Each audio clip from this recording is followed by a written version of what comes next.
صلی اللہ علیہ وسلم کی بعض عادتیں یعنی بعض کام ایسے ہو گئے جو عادت کے موافق نہیں ہوئے.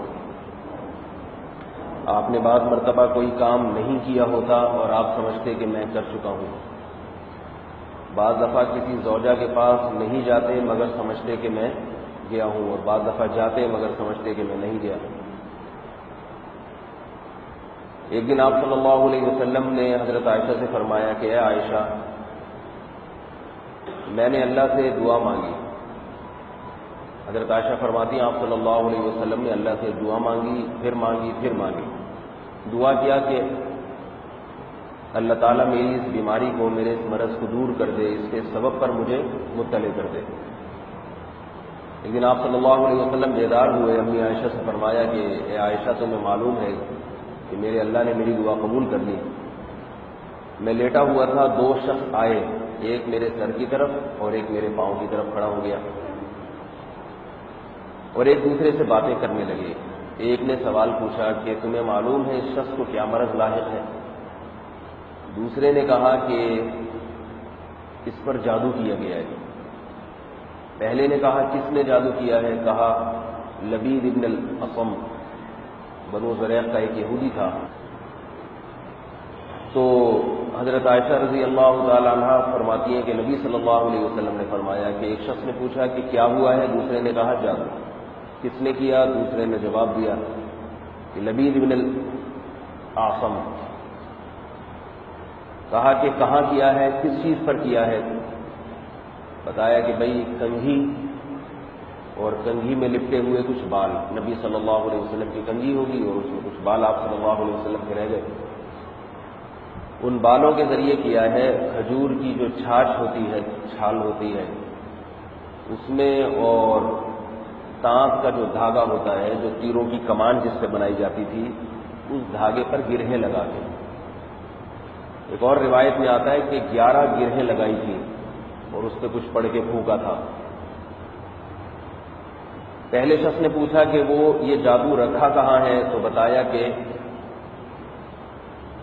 فلاں کنویں میں، بنو زریق کا کوئی کنواں تھا اسی قبیلے کا، اس کنویں میں موجود ہے. آپ صلی اللہ علیہ وسلم کو جب یہ خبر ہوئی تو آپ صلی اللہ علیہ وسلم اس کنویں پہ چند صحابہ کو لے کے گئے. واپسی پہ حضرت عائشہ سے آپ نے فرمایا کہ اے عائشہ، اس کنویں کا پانی ایسا تھا گدلا جیسے نچوڑی ہوئی مہندی کا پانی ہوتا ہے، اور اس پر جو کھجور کے درخت تھے ان کے پھل ایسے جیسے سانپ کے پھن ہوتے ہیں. اسی وحشت تھی ان میں. حضرت عائشہ نے فرمایا یا رسول اللہ آپ اس کو جلا دیں. آپ نے فرمایا کہ نہیں، اس سے لوگوں میں شر پھیلے گا، جلے گا، ایک شہرت ہوگی ایک چیز کی، لوگ آئیں گے اور طریقہ بھی پتہ چل جائے گا لوگوں کو جادو کا. اس لیے آپ صلی اللہ علیہ وسلم نے اسے دفن کرنے کا حکم دیا اور وہ دفن کر دیا گیا، اور آپ صلی اللہ علیہ وسلم کی طبیعت بالکل ٹھیک ہو گئی. تو یہ صورتیں اس موقع پر نازل ہوئی ہیں. جبریل علیہ السلام نے حکم دیا آپ صلی اللہ علیہ وسلم کو یہ صورتیں پڑھا کریں، دم کیا کریں، رقیہ ہے. عقبہ ابن عامر رضی اللہ تعالی عنہ سے روایت ہے، فرماتے ہیں کہ رسول اللہ صلی اللہ علیہ وسلم نے فرمایا کہ گزشتہ رات مجھ پر 2 ایسی صورتیں نازل ہوئی لم یرا مثلہن قط مثلہما قط، کہ ان جیسی صورتیں کبھی دیکھی بھی نہیں گئی. یعنی ایسی صورتیں پہلے کبھی نازل نہیں ہوئی. سورہ فلق اور سورہ ناس. ممکن ہے آپ کو سوال ہو کہ بالکل یہی الفاظ سورہ فاتحہ کے بارے میں بھی تھے، یہ سورہ فاتحہ جیسی صورت کبھی نازل نہیں ہوئی. تو اس حدیث میں، اگلی حدیث میں اس کا جواب ہے. دوسری حدیث میں